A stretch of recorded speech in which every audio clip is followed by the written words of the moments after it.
Tudo bem, meus irmãos? Pastor Hermes novamente aqui, falando com vocês para transmitir mais um estudo da Palavra de Deus. E hoje o assunto vai ser também muito bom para podermos edificar a nossa fé. Vamos fazer uma oração, que nós vamos fazer hoje um estudo no Salmo 133. Salmo 133, o estudo de hoje. Vamos fazer essa oração. Senhor, Deus e Pai, em nome do Senhor Jesus, agradeço por mais este momento, Senhor, que me concede nesta transmissão, Senhor, deste canal. Pedimos a bênção, Senhor, para que possamos falar com entendimento, com conhecimento, estudo, que assim recebemos, Senhor, a orientação do Espírito Santo. Eu rogo, Senhor, aos meus irmãos, meus amigos que estarão ouvindo mais este momento de suma importância, Senhor, para nossas vidas. E assim oro, rogando que todos nós possamos compreender a mim, Senhor, que vão transmitir e eles que vão receber, Senhor, este conhecimento. Assim agradeço desde já, em nome do Senhor Jesus. Amém? Muito bem. O assunto hoje, o tema é o Salmo 133. Ele foi escrito para Israel ou para a igreja?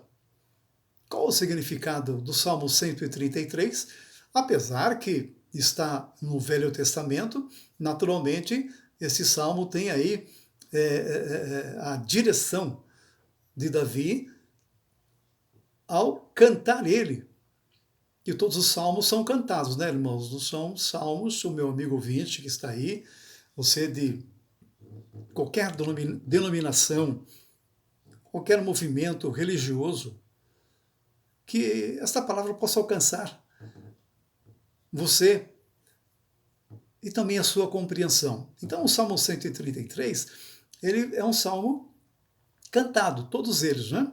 Que estão ali no Velho Testamento. E a minha pergunta, claro, foi escrito para Israel ou para a igreja? E nós vamos saber qual é a direção desse salmo, para que não ensinamos sem conhecimento, não é? E o Salmo 133, ele tem 3 versículos. E versículo 1, 2 e 3, que nós vamos parafraseá-los depois. E fala assim: quão bom e quão suave é que os irmãos vivam em união. Esta palavra aqui, união, ela vai ser muito usada nessa interpretação deste salmo. É como o óleo precioso que desce sobre a barba de Araão, e que desce a orla dos seus vestidos ou das suas vestes. É como o orvalho de Hermon, que desce sobre os montes de Sião, porque ali o Senhor ordena a bênção e a vida para sempre. A introdução desse salmo, nós vamos relatá-lo assim, ó. Por falta de conhecimento, alguns ministérios usam este salmo para exortar a igreja, olha aí, sobre a comunhão entre os irmãos. O título fala de união fraternal. Você pode ver lá no título do salmo, ele fala o salmo de amor fraternal. E entre as 12 tribos, quer dizer, um amor fraternal entre as 12 tribos, foi escrito para Israel, não para a igreja. Já abrimos aí um leque sobre esse estudo. E o Salmo 133 não foi escrito para a igreja, foi escrito para Israel. Mas, vamos lá. Em 2 Coríntios capítulo 5, versículo 17, nos diz assim, ó: assim que se alguém está em Cristo, nova criatura é, as coisas velhas já passaram, eis que tudo se fez novo. Então vivemos no Novo Testamento. Existe algo do Velho Testamento que falta se cumprir, claro, nas profecias aqui na nossa geração? Claro que falta. Não vou citá-las agora para não dar um espaço aí no vídeo, tá? A intenção aqui é transmitir sobre o Salmo 133, ele é para a igreja ou para Israel? Por ser no Velho Testamento, o Salmo, há muitas palavras do Velho Testamento que realmente cita a igreja, cita acontecimentos que estão no Novo Testamento. Mas há muitas passagens e acontecimentos no Velho Testamento que foram dadas para Israel. Isso é no tempo da lei dos profetas. E nós estamos vivendo hoje o tempo da graça. A salvação que o Senhor Jesus nos deu, dando a sua vida, onde Deus concedeu a nossa salvação de graça, dando o seu Filho. Então o Velho Testamento tem passagens que realmente podemos usá-la como mensagem, como ensino para a igreja, mas tem muitas que não. E, com a orientação do Espírito Santo, né, o estudo irá explicar a diferença entre união, que é para Israel, e comunhão para a igreja, porque o Salmo não fala em comunhão, ele fala em união. E nós vamos ver a diferença aí entre união e a comunhão, que é a igreja. E com isso, a união significa estar junto e pensar igual. As tribos estavam unidas novamente. Agora, comunhão é estar com Deus e uns com os outros na nova vida espiritual.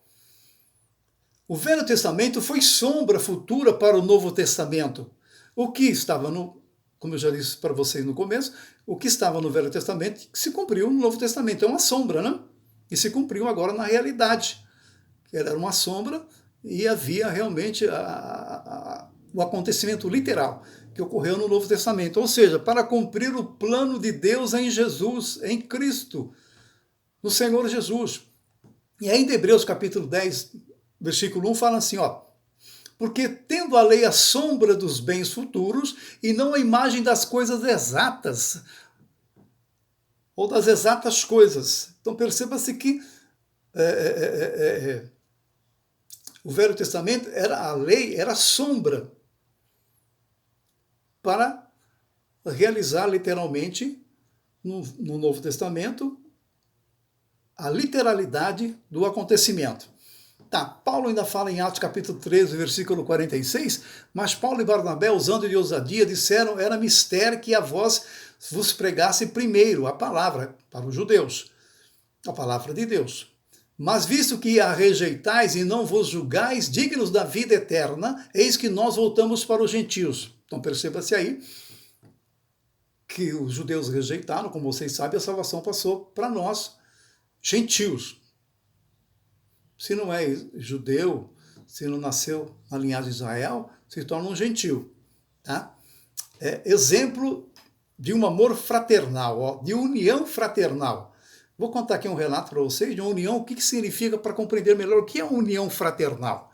Conta-se uma história de origem judaica que dois irmãos, um solteiro e outro casado, compraram uma terra e se tornaram sócios na produção agrícola. Combinaram que dividiriam a colheita meio a meio. Porém, um dia o irmão solteiro pensou, não é justo que meu irmão e eu dividamos igualmente os frutos, porque a sua família é numerosa. Todas as noites levarei escondido um saco de grãos do meu celeiro para o celeiro dele. E o curioso é que o irmão casado pensou igual, não é justo que meu irmão solteiro receba a mesma quantia de grãos que eu, pois um dia meus filhos me sustentarão. E ao passo que ele não tem filhos, não tem ninguém para que o ajude. Vou levar dos meus grãos em segredo para o celeiro dele, vou passar do tempo, com o passar do tempo, ambos ficarão admirados ao notar que, apesar de suas doações diárias secretas, seus estoques não diminuíram. Então, cada um levava para o outro. Enquanto um levava, o outro levava de volta, levava ele de volta. Mas, certa noite, o mistério acabou, pois os dois se encontraram carregando os grãos para o celeiro um do outro. Ao entenderem o que estava ocorrendo, deixaram os sacos de mantimento cair ao chão e se abraçaram. Agora, moral da história, eles perceberam que quão felizes eram por viver em uma união fraternal, união familiar tão profunda. É o exemplo da união para com o Salmo 133 a Israel. Explicação, vamos usar aqui a explicação da união em Israel. Diz assim, a união que o salmista fala aqui, que Davi fala, não é simplesmente um encontro numeroso de israelitas durante festas. Ou seja, escrever um texto de união só para falar de festa perde o objetivo, não é mesmo? O que estava em mente era os irmãos viverem em união, não em algo passageiro, como um encontro social, encerrando como um abraço e um aperto em mão. Israel não se reunia para isso, era uma comunhão mesmo diante de Deus. Ele fala de algo contínuo, uma comunhão contínua. Todos tinham em mente o mesmo objetivo, estar na presença do Senhor Deus nos dias de festas em Jerusalém. Agora, exemplo de comunhão na igreja. Atos capítulo 2, versículo 42, 43 e 46 diz assim: e perseveraram na doutrina dos apóstolos e na comunhão. Não é união, na comunhão. Você vai saber o que é comunhão. E no partir do pão e nas orações. Em toda a alma havia temor, e muitas maravilhas e sinais se faziam pelas mãos dos apóstolos. E perseverando unânimes todos os dias no templo, e partindo pão em casa, comiam juntos com alegria e singeleza no coração. Então, havia uma comunhão.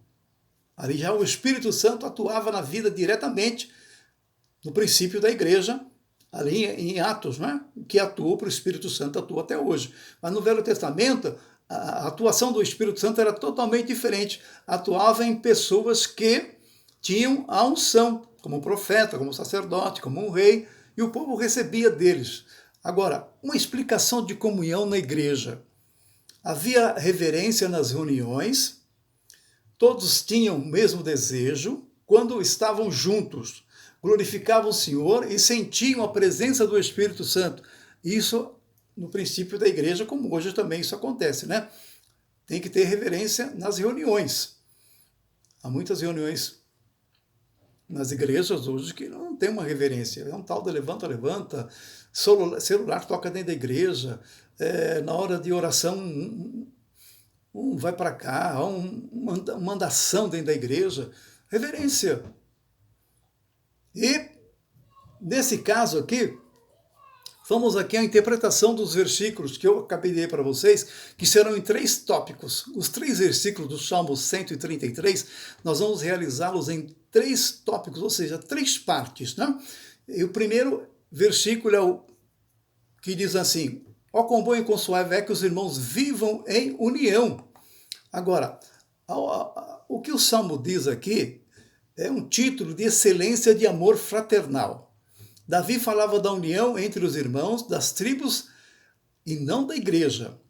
Davi, rei das 12 tribos de Israel, certo dia festivo, estava na janela do palácio e olhava os israelitas subindo unidos a Jerusalém, louvando o Senhor. Sentiu uma alegria do Espírito Santo e compôs esse salmo, o 133. Davi compôs 73 salmos, 73 salmos. Entre eles foram 4 salmos, 122, 124, 131 e 133, fazem parte dos cânticos dos degraus, que eles subiam a Jerusalém para fazer no tempo das adorações. Mas Davi compôs 73 salmos. Ou seja, cânticos de subidas ou romagem, subiam a Jerusalém louvando o Senhor nosso Deus. Informações históricas. As tribos de Israel estavam em conflitos na sua união. Antes de Davi, claro, escrever esse Salmo 133, havia um conflito entre eles. Os juízes e sacerdotes não conseguiam organizar. Samuel foi rejeitado, então o povo pediu um rei. Isso antes de entrar a teocracia, né? O reinado de Deus, usando Davi, usando Salomão, e assim vai por diante. O Salmo, ou seja, 1 Samuel 8, 7 nos diz assim: e disse o Senhor a Samuel: ouve a voz do povo em tudo quanto te diz, pois não tem rejeitado a ti, antes a mim me tem rejeitado. Saul foi ungido rei e fez um mau reinado. Então veja que não era ainda no tempo de Davi, né? E Saul foi o primeiro rei de Israel, e o povo estava olhando as outras nações e queriam um rei. E eles não tinham rei, só tinham juízes e sacerdotes. E Saul foi morto em uma batalha contra os filisteus, e seu filho Esbozete foi sucessor sobre as 10 tribos do reino do norte. Segundo Samuel 2, 8, 9, fala assim: porém Abner, filho de Ner, capitão do exército de Saul, tomou a Esbozete, filho de Saul, e o constituiu rei sobre Gileade e sobre todo Israel. Agora vamos lá sobre Davi. E Davi reinou sobre as 2 tribos, que foi a tribo do sul que foi a Judá e Benjamim. Com isso ocorriam sucessivas guerras civis entre eles. Havia guerra. Quando isso ocorreu, a divisão